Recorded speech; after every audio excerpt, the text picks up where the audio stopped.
مساء الخير. هو ليه في دوشة؟ ليه الدوشة؟ يا جماعة بجد والله لعيب محلي والله، انتوا ليه مش مقتنعين؟ هو عند. طب انا نفسي حد يرد عليا كورة، ما تلاقيش كورة، تلاقي شتيمة وقلة أدب وألفاظ وأعراض. عادي، كل ده بالنسبة لي عادي والله، ملهاش علاقة بالكورة خالص. أما حد يجي يكلمك كورة يقول لك مثلا لا ده عمل، ده سوى، ده عمل، ممكن حد بس يفتكر لي هو عمل ايه؟ يعني في 43 مباراة دول عمل ايه؟ يعني ايه اللي عمله فارق يعني؟ هو تلاقيه في الماتشات الضعيفة بس، يجي في الماتشات الجامدة يستخبى.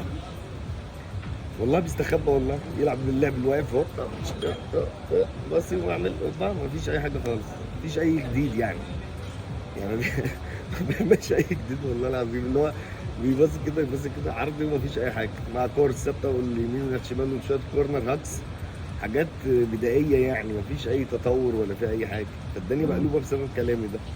والله دي حقيقه، لعيب والله قليل قوي محلي، هو بيلعب مع انديه الوسط اللي هي اللي هتلاقيه فارق عنهم، وده شيء طبيعي يعني، لان الامكانيات دلوقتي مفيش لعيبه في مصر. طب تعالى بقى نشوفك في ماتش جامد، اختفاء. ماتش قوي، اختفاء. ده حتى ماتش المنتخب بتاع موريتانيا، انتوا يا جماعه متخيلين بجد والله؟ انت عارف بيلعب جنبه مين؟ محمد صلاح، تريزيجيه، ومرموش، ومصطفى محمد. يعني انتوا شايفين الاسماء اللي موجوده يا جماعه بجد والله؟ مين اللي موجود؟ تخيلوا بقى الاسماء اللي هي موجوده دي، اللي بتبقى في الملعب ومش عارف يلعب.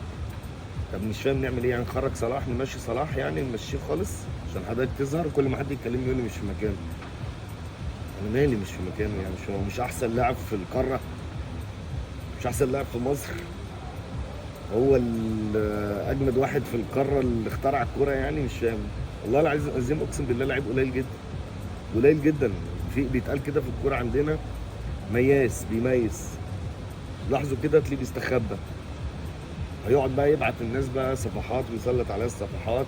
يا حبيبي والله العظيم ما بيفرق معايا الكلام ده، ما بيفرق معايا الكلام ده. انا هكلمك في كوره، انت قليل كوره، وريني في الملعب، وريني في الملعب، بس وريني الملعب، الماتشات الجامده مش في الماتشات الضعيفه يعني. ده اي حد لعيب معتزل هينزل هيبقى احسن منك يعني.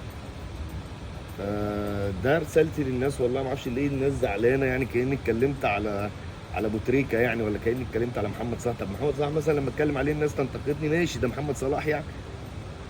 اما ده لعيب عادي، مفيش فز يعني، مش فز، مش بيصنع الفارق ولا بيعمل اي حاجه يعني. والله بجد لعيب محلي، فعلا لعيب محلي والله العظيم. اقسم بالله انا لو مدير فني والله العظيم ما اختاره في المنتخب، والله العظيم ما اختاره في المنتخب ولا يلعب اصلا. خلاف كمان الماتش اللي فات، زعلان زعلان ايه؟ انت مستواك وحش، مستواك سيء، مفيش اي حاجه جديده انت بتقدمها لمنتخب مصر. فرحان انت بالناس اللي حواليك، وفرحان بالناس اللي بتقعد تتكلم وبتطبل لك دي، يا باشا اشبع بيهم.